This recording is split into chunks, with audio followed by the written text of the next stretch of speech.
ये स्लेप्चो, आप यंग हो, दुनिया घूम रहे हो, हिप्पी ट्रेल की आजादी में खोए हुए हो। एक फॉरेन लैंड में आपको एक चार्मिंग आदमी मिलता है, वो आपको दोस्ती, रहने की जगह ऑफर करता है। आप उस पर भरोसा करते हो, लेकिन वो भरोसा आपकी आखिरी गलती बन जाता है। ये कोई कहानी नहीं है। 1970 के दशक में अनगिनत यंग ट्रैवलर्स गायब हो गए। उनके सपने एक ऐसे आदमी ने तबाह कर दिए जिसके कई नाम थे, अलैन गोटियर, द बिकिनी किलर, लेकिन सबसे बदनाम नाम चार्ल्स शोभरीन।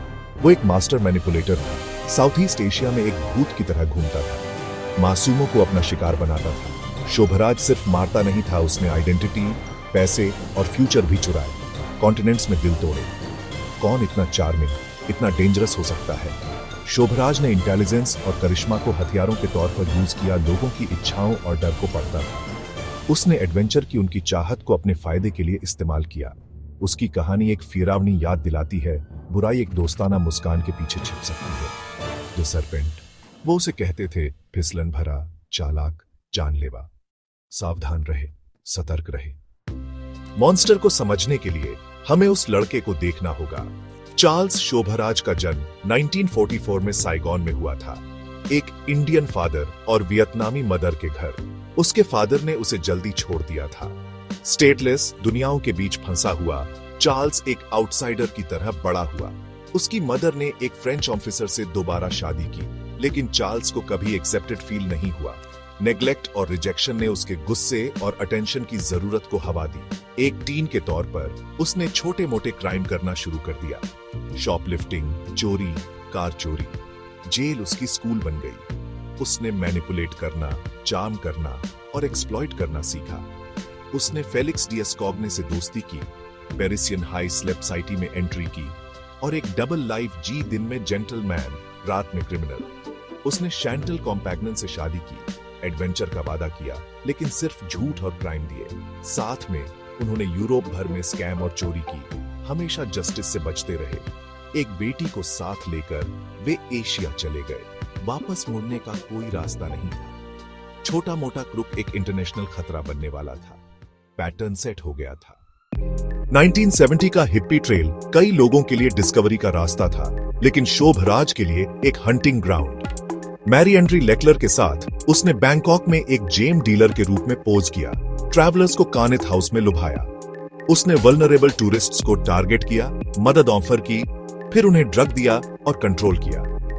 एक बार शॉर्ट जोर होने के बाद उसने उन्हें रॉब्ड और कई लोगों के लिए यह ऑर्डियल मर्डर में खत्म हुआ। टेरेसा नोलटन एक बिकिनी में डूबी हुई मिली। एक डच कपल जहर देकर जलाया गया। लिस्ट बढ़ती गई। शोभराज ने चोरी किए गए पासपोर्ट्स का इस्तेमाल ट्रैवल करने के लिए किया। हमेशा एक कदम आगे रहता था। नेपाल और इंडिया में और विक्टिम्स गिरे, उसकी क्रूरता की कोई सीमा नहीं थी। हिप्पी ट्रेल, जो कभी आजादी का सिंबल था, डर का रास्ता बन गया। शोभराज अब बदनाम बिकिनी किलर था। उसने प्रॉफिट के लिए, पावर के लिए, प्लेजर के लिए मारा, और वो बस शुरू ही कर रहा था।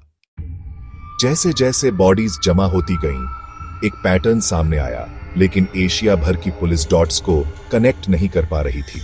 Break through Dutch diplomat Herman Knippenberg से आया, जो बैंकॉक में एक डच कपल के गायब होने की इन्वेस्टिगेशन कर रहे थे। निप्पेनबर्ग की जबरदस्त इन्वेस्टिगेशन ने उसे शोभराज के अपार्टमेंट तक पहुंचाया, जहां उसे पासपोर्ट, ड्रग्स और कई क्राइम्स के एविडेंस मिले। उसने सब कुछ थाई पुलिस को सौंप दिया। इंटरनेशनल मैनहंट की बात कही। इंटरपोल को अलर्ट किया गया। शोभराज का चेहरा हर जगह था, लेकिन शोभराज, लेक्लर और अजय चौधरी पहले ही भाग गए थे। एशिया भर में अपने क्राइम्स जारी रखे थे।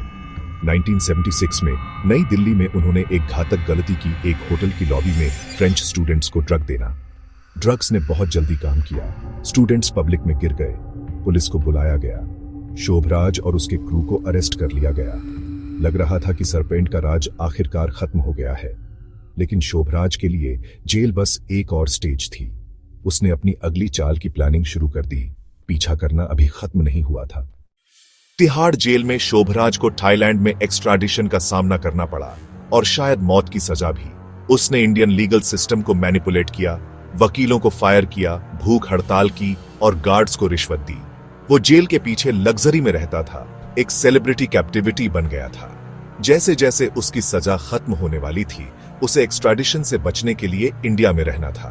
तो उसने एक खतरनाक एस्केप प्लान किया। अपने बर्थडे पर उसने गार्ड्स और कैप्टिविटियों के लिए एक शानदार पार्टी दी, मीठे में स्लीपिंग पिल्स मिलाई। जैसे ही सब सो गए, शोभराज ने चाबियां ली, गेट्स खोले और बाहर निकल गया। उसने जेल के बाहर एक फोटो भी टेकन। एस्केप ने ग्लोबल हेडलाइंस बनाई, लेकिन उसकी आजादी कम समय की थी। पुलिस ने उसे गोवा तक ट्रैक किया, जहां इंस्पेक्टर जेंडे ने उसे पहचान कर अरेस्ट कर लिया। शोभराज की सजा बढ़ा दी गई, बिल्कुल जैसा उसने स्लेप्चा था। सरपेंट एक बार फिर फंदे से निकल गया था। इंडियन जेल में 2 दशक बाद शोभराज को 1997 में रिहा कर दिया गया। थाई वारंट एक्सपायर हो गया था, उसे एक्स्ट्राडाइट नहीं किया जा सकता था।